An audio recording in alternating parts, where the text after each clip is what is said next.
Let me just start by saying that I hate scalpers.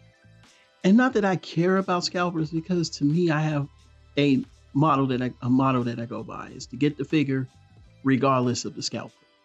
And I do that. I live by that because of the simple fact that if I really want this figure, I'm going to get it for the price that I want and I'm not going to overpay and I'm not going to worry about a scalper. And I never have. I mean, there are some items and figures that will get scalped the minute that it hits the shelves. Mainly for Transformers, anything Optimus Prime, anything Soundwave, Starscream, Megatron, the big seven names. Any figure, it doesn't necessarily get scalped, but any figure that's, like maybe came out in a later wave and it wasn't packed well enough, if Les Hasbro does it again, then unfortunately that figure can be, more or less obscure than being scalped. And that always happens with the later waves and Transformers. If you've been a collector, by now. I mean, I can go as far back as the Unicron trilogy days to show you early waves and the last waves always seem to have less of the figures that people want. People buy one or two of them, and it really is not so much the scalp, it's just, the amount available. But when a figure gets scalped, it gets scalped. And in some instances, it's a bad thing. And I think as a collector, if you go against what you say, that says a lot about who you are and things of that nature. Now, I know my boy Matt, that's my homie, Transformers Talk Raw. I did a video on Proto Man and how, basically, he's been selling the figures in a very scalpish manner. Now, the word is that he was able to get his hands on a few Commander class Rodimus Primes at a price of $30 a piece. And basically he was saying that he was making $100 profit per figure. Now, in most people's cases, his words were, hey, it was a business transaction. I had the ability to buy each of these at $30 a piece. I resold them for $130. Hey, case closed. So, I mean, can you get mad at the man? No, he didn't steal them. He didn't take them from anyone. He wasn't robbing anyone. But I feel like there's a gray area there. And that gray area is, as a fan, even though you had the opportunity to get these, think of how many people around the globe or even around certain places could not get them. Now, yes, if you paid $30 in shipping for each figure, go figure, man, have at it, Hoss. But I mean, like, to a certain extent, to sell them for $100 profit and brag about it, that doesn't say much about you or your character. I just can't tend to go that far as a collector to sell to other collectors at that much of a profit, unless the figure was worth that much over a period of time. And then, of course, to me, by letting us know that you were able to get this at $30 a piece, you want it to be known that you were able to exude this profit. And again, to me, that's kind of like show off.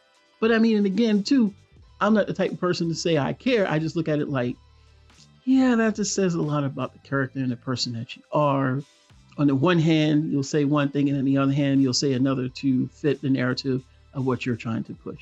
And that's perfectly fine, and that's okay. But I always say to that, sometimes what's good for the goose is good for the gander. And also bear in mind that what you do to others can always come back to you. Just keep that in mind. And, when you see figures, especially like the Earthrise Alliance, like this one right here, where clearly people bought like 5 or 6 of them, yes, that's considered scalping, but without setting hard limits on the item or setting any type of something where you could tell a company, hey, you only can sell 1 or 2 at a time. Well, this is going to happen. And in all honesty, as a buyer, you need to understand that, yes, just like how they scalp tickets now, which people don't really understand, is like literally they buy up all the tickets immediately using a program. And then after that, they resell them for a higher profit.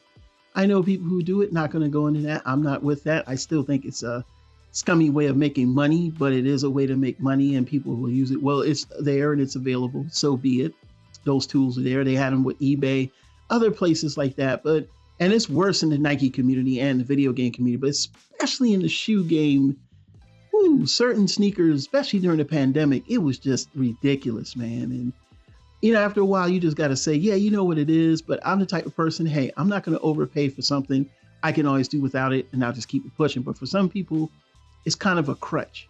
The thing you have to remember is if you really, really want this item, You will have to do your best diligence to go out and get the item that you want, because it's not going to be every time you can't get something a scalper's fault.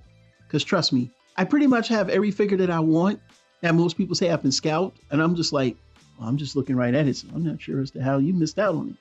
You just have to do your due diligence. If you've got an inkling that this figure might be scalped, get your butt out there and pre-order. Get your butt out there and hurry up and get the figure. But a lot of times when you hear, oh, there's scalping, that means you just couldn't find it, and that's on you. Like they say, early bird catch the worm. Now, again, I will excuse that I'm not against scalpers, because theoretically they don't bother me. And the reason being is because of the fact that when I look at a scalper, I just go, oh, simply put, I don't have to give you the money that you're asking. And when you do that, that also helps to curb scalping, because now these scalpers are going to realize I don't need to buy 5 of these if I'm not going to make any money off of them. And then what happens is they wind up selling them for cost. This happened with not the Earthrise, Prowl, and Ironhide. I really think that there wasn't as much printed, but the same thing happened with the 2-pack for Ratchet and Lifeline. That actually went up to like $300 on Amazon, which Amazon does not have anything to set prices on. This is why they're in bed with the government, because they can set their prices any way they want. And there's nothing no one can say, because everything is based at an MSRP, which is a suggested retail price, meaning we suggested you could sell it at this price, but there's no law that says you have to sell it at that price. And Amazon's going to look at it as a want. And even when they're selling it through their own service, not through a third-party seller or anything like that, yes, they do manipulate the prices. And sometimes they drop the prices below retail, even when the figure first came out. So it's not something where it was sitting for a while and they dropped them. That happened with Studio Series 86 Bumblebee. You could have got that with shipping, shipped $21.46. And people still were like, I can't get Bumblebee. Well, that's your ass now, because it was sitting there forever. You weren't looking. That's the other thing. So a lot of times it is the customer's fault not getting what they want to avoid scalpers. That's just the honest truth.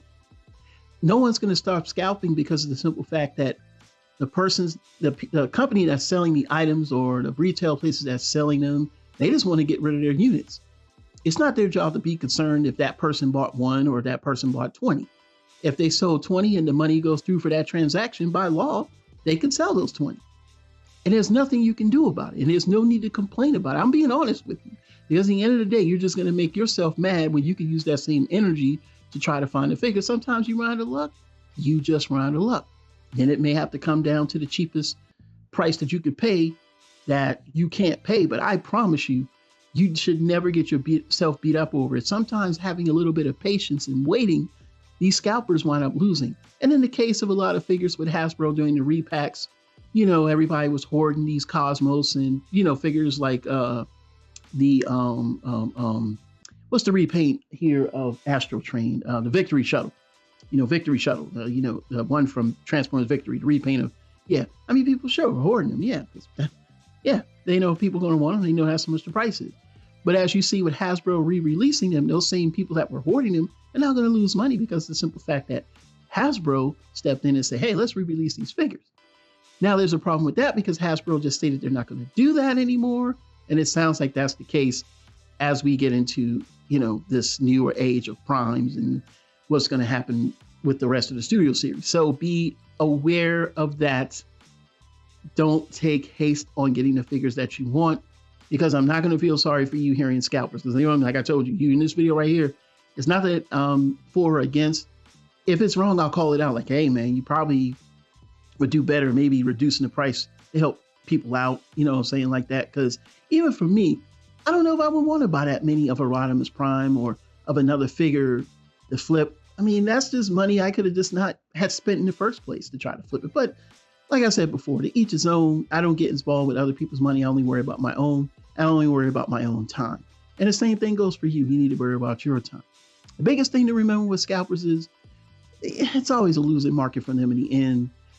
It's a shitty business venture that people try to get into. There's no merit to it or anything like that. There's no actual creativity.